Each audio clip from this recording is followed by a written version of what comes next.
Hi, everybody. Welcome to Discover College Soccer. Today, I'm lucky enough to be joined by Coach Jason from Bethel. Welcome, Coach.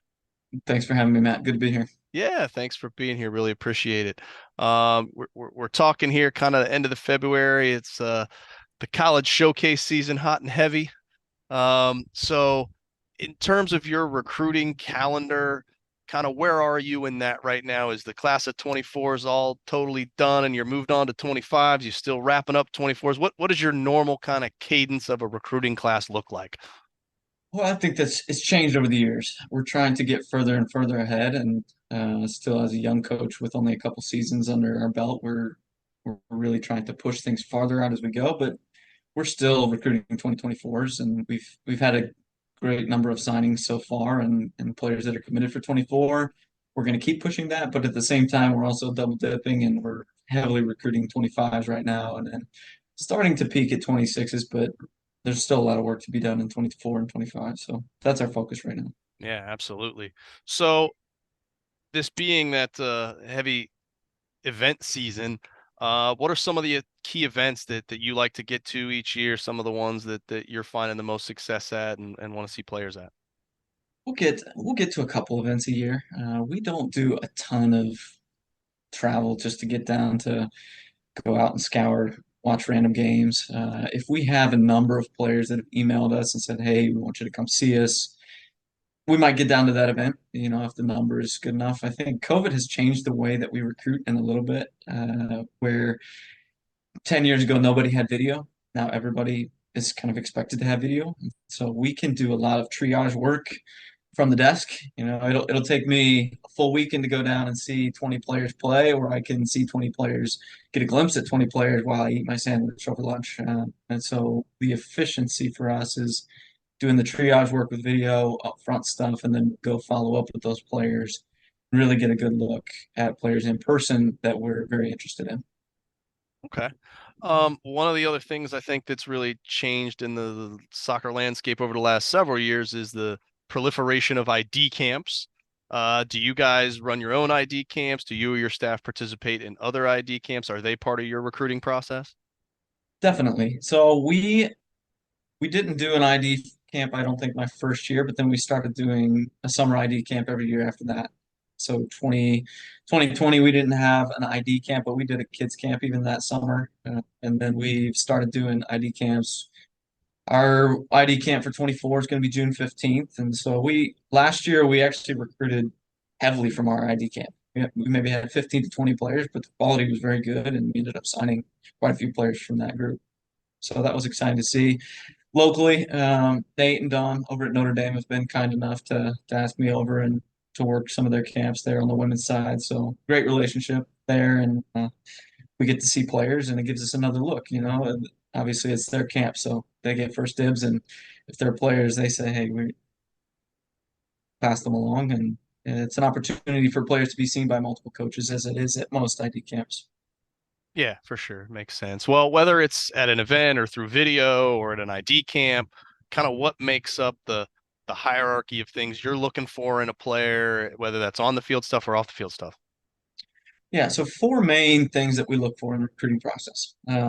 First is soccer talent. And so we need to know that you can play at the level either we're at or hopefully at a better level than we're at, because we want to continue to grow as a program competitively. So soccer talent's the first thing we look at. And, within that, there's its own hierarchy of things, and, technical ability, athleticism, soccer IQ, how well do you read the game, a lot of things within that. But second, we look for character. We want to know that the people coming in to our program are going to have the values and uphold the values that our program stands for, and we want to know that we're bringing good kids in, just good people. We know that soccer careers are great, but they're short. They're going to be gone in a blink of an eye, whether you go pro, whether you play in college, whether you end in high school. You close your eyes and you open them back up and your soccer career is done. But how can we make sure that we have the right people to build a great culture, to send people out? And, you know, I may never know how good of a coach I am now or how good our staff, what kind of job we've done now, but 10 years from now, we look at these players, how are they in their families? Are they great parents? Are they great employees? Are they doing things that matter and are going to help impact the world in a positive way? those are the first two. The third thing we're going to look at is the financial. Obviously, we need to know how much money can we offer you, and what's your family budget. So we need to make sure it works for both parties and both sides. And so we do. There's a wide range of variety, and maybe we'll get into it later. Cost of the university and expectations there, and what we can and can't offer, and some of those things. And then last thing is academics. That's the fourth piece of the puzzle that we look for. We want to know that it's not so much that a student needs to be a 4.0, or the bar is set, but it's not a unreachable bar for most people. What we want is a commitment to excellence. And so on the field, off the field, we expect our student athletes to do well, to show up to class, to be present, to be engaged in their learning process, and to value and understand the experience that they're getting while they're in school, and not take it for granted. And so we'd always set up study tables if we need to during the week, but right now our group does a great job. Like, they take care of business. They manage their time well, bring in student athletes who are going to be excellent in what they do. So I think our team GPA was over a 3.8 last semester, maybe even spring semester before that. So until we need to make a change, we're just going to let the players keep taking care of business.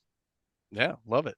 Well, you kind of brought it up, so I'll go ahead and ask the question. I'm not going to hold you to hard numbers here, right? Those are always ever changing, but kind of walk me through a typical student athlete that's coming in.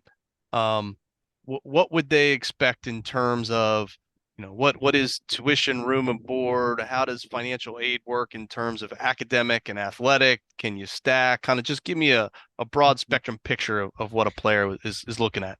Yeah, so I think that's one of the things. If you're looking at a private school, you can look at the sticker price and say, "Wow, that's really expensive. No way we're going to be able to afford that." And I think a lot of players will push options off the table before they do the research and really find out what's available.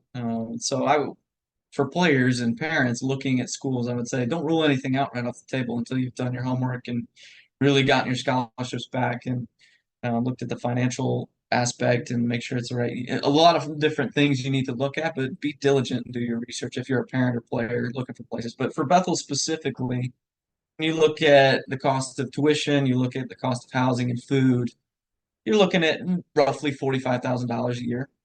But if you've got kind of close to a 4.0, you're going to get the max academic scholarship, which I believe for the fall of 24 is going to be $18,000 a year. And the thing that we do at Bethel that's different from some places is some places they'll give you a scholarship amount, whether it's athletic or academic, and it's like, hey, here's your 1 year contract, and this is what it's good for. You might come in on a full ride your first year, and if you don't produce, then hey, sorry, now you're on no money next year. So Bethel guarantees your scholarship for 4 years, and that's something that we really think is great because it helps you as a family financially plan and say, okay, here's what you can afford. It's going to be in your budget, and it's going to be consistent for the next 4 years. And so I think that's a key selling point for Bethel.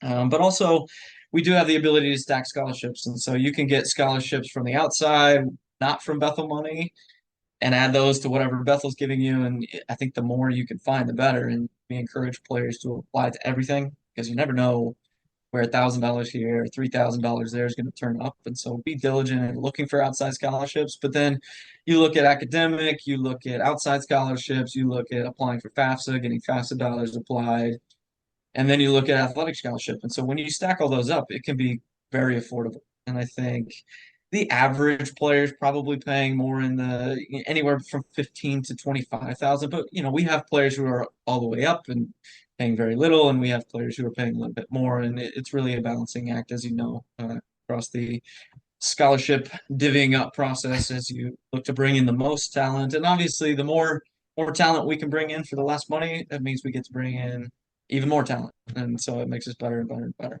That's right. Got to be that value shopper if you can do it. Yeah. Well, let's talk a little bit more about the school. I'm sure there's folks out there maybe not familiar with Bethel. You've been there a few years now. Kind of what have you found to be the awesome, excellent things about Bethel? Maybe some things we wouldn't even know just by going through the website. Yeah, so I first moved to Indiana from North Carolina in 2017.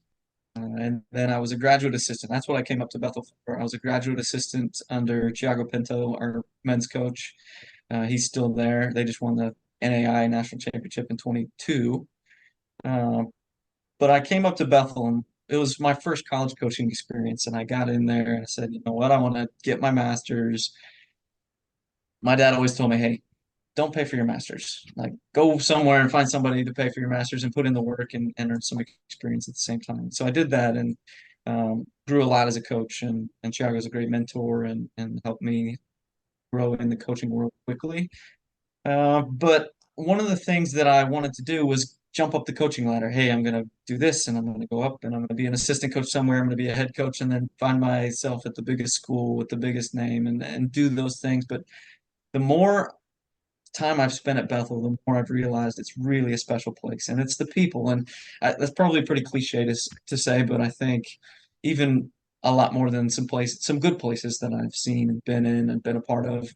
The way the professors care for the students, and the way that the coaches on our hallway care for the student athletes and are engaged in their lives in ways beyond athletics and beyond the classroom. You know, professors are going to have the whole class over for dinner, and the way that people pour into the lives of the young students here is really impressive. And the friendships that I've built, and just the character and the quality of the people that are here, year in and year out, is really incredible. Yeah, sounds like it. Well, one of the things that, all student athletes have to do is be a student and an athlete, right? So, uh, how do your players specifically kind of balance the demands of their academics as well as their athletics, and what kind of support systems does a school offer to help them be successful on both fronts?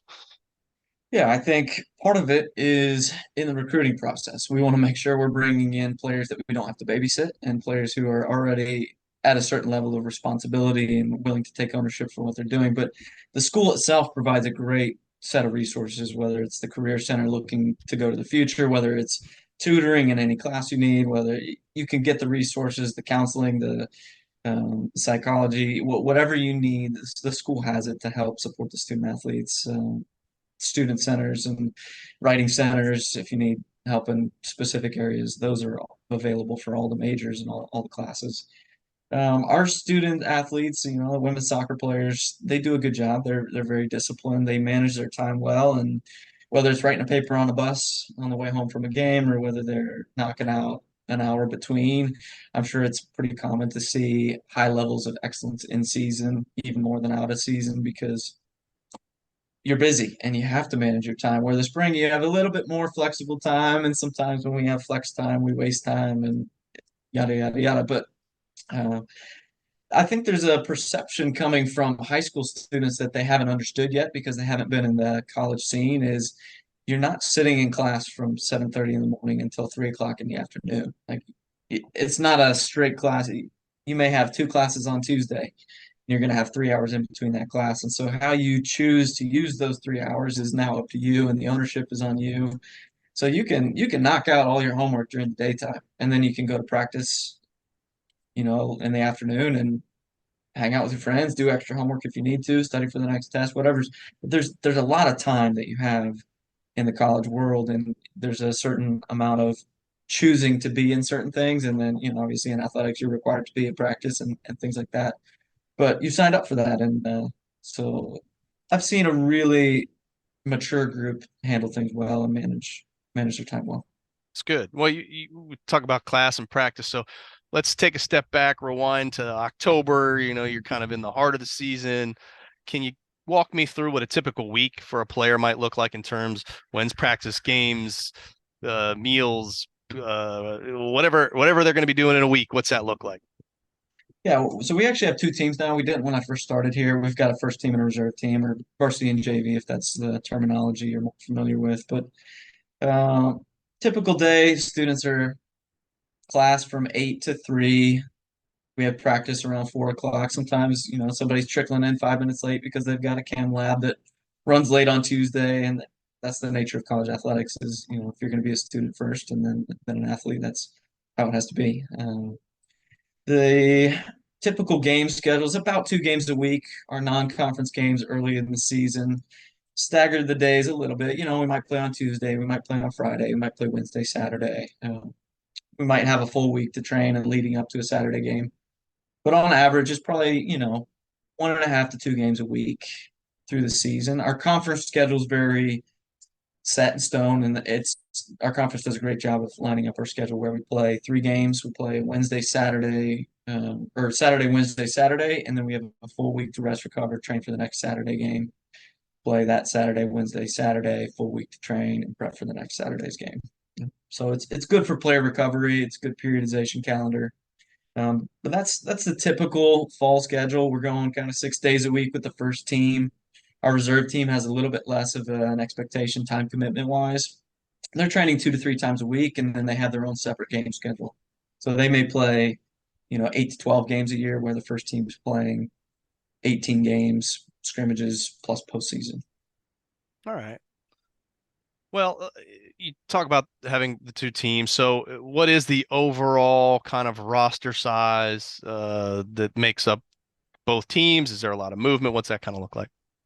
Yeah, so when I first started with the women's program in 2020, it was a little bit of a crazy start. We came in mid-season in the COVID year, and there were just a lot of things. But we had 18 players in the program, and we recognized that we have the opportunity to expand.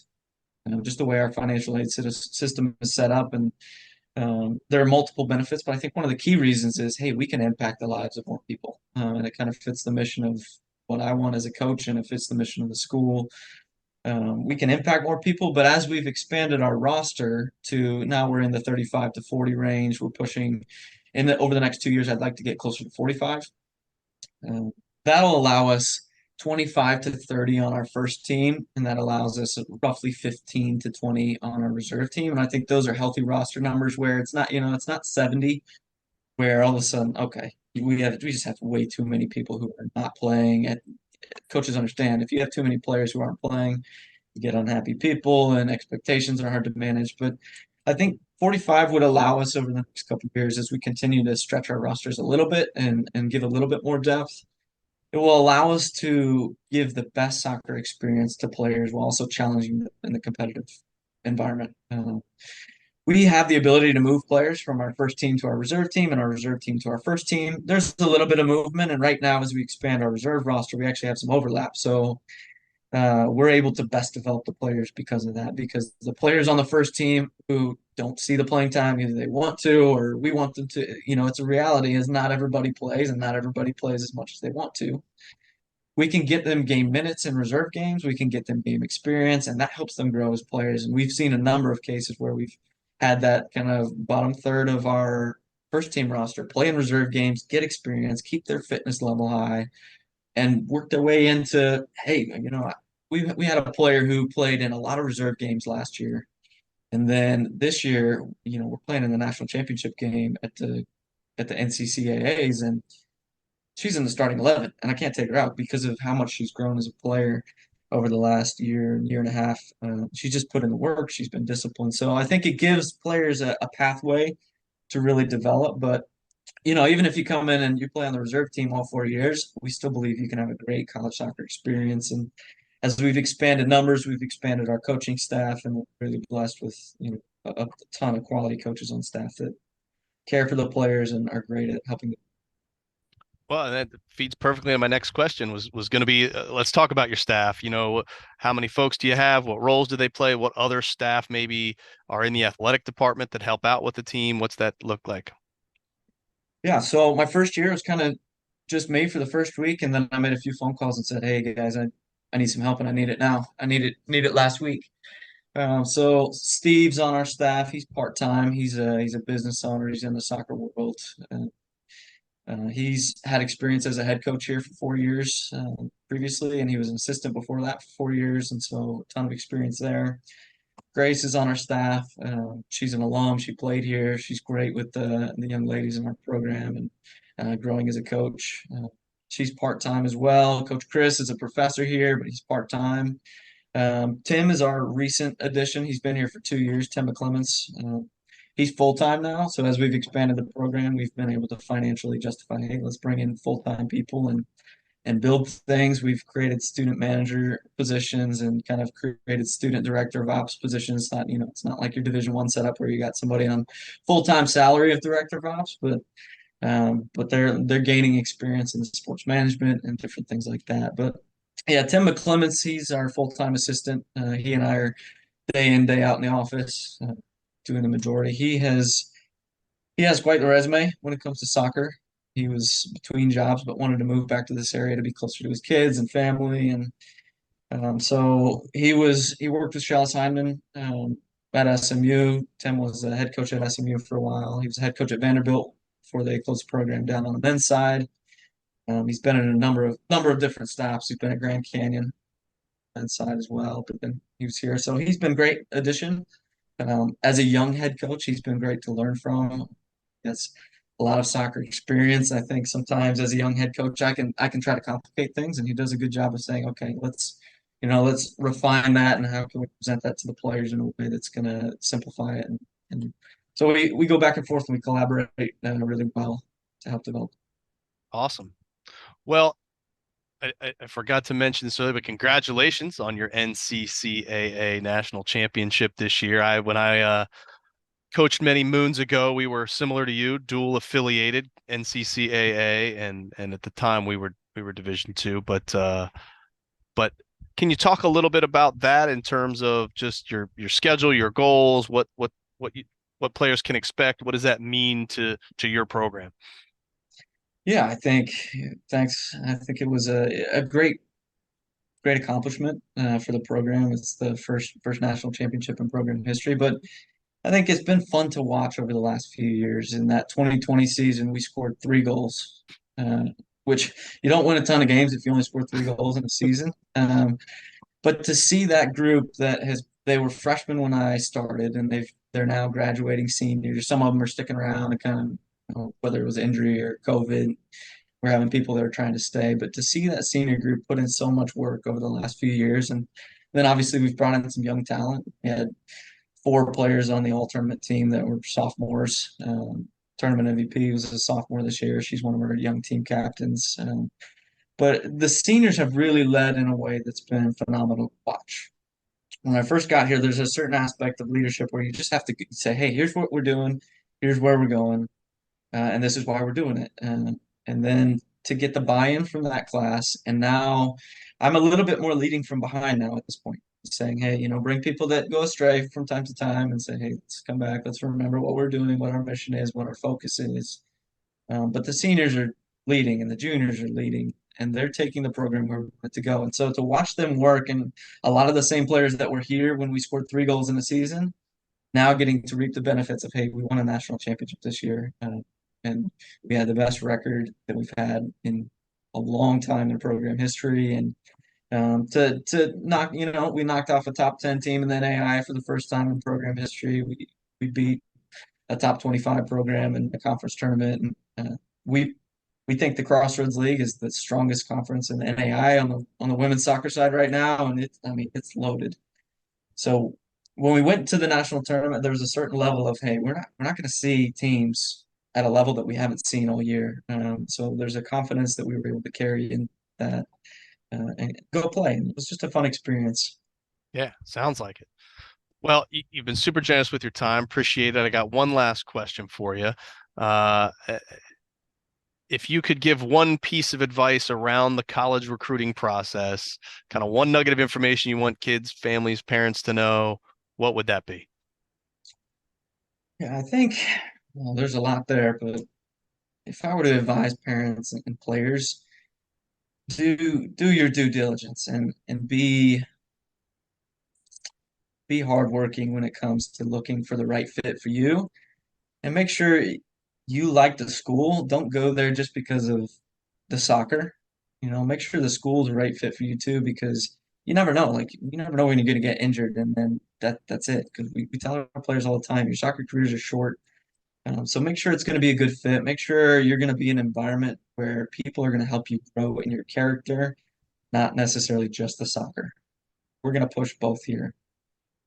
But if you don't grow in your character, I think we've missed a big part of that. So make sure you find a place and a coaching staff and faculty environment and administration, like across the board. You want to be in a place that you enjoy. Want to be in a place that, yeah, this may be a side conversation about the transfer portal, but find a place where you're willing to commit to, and do that up front rather than just jumping into things. And then I think it's a very finicky world, and young people aren't willing to commit to hard things. But be willing to commit to hard things, and to do that in an environment that you've researched and are ready to jump into. It's funny you say that. I just saw a video last night and sent it to my two daughters about there's a Duke women's basketball coach talking about handling hard better. And I goes, I couldn't agree more. Well, coach, really appreciate it. Thanks for the time. Wish you the best of luck in your efforts to repeat as NCCAA national champs, or hopefully even move on to the NAIA national championship. And if you get down to Lakewood Ranch, Bradenton area for any of your recruiting stops, give me a shout. All right. Sounds good, Matt. Thanks for having me. Thank you.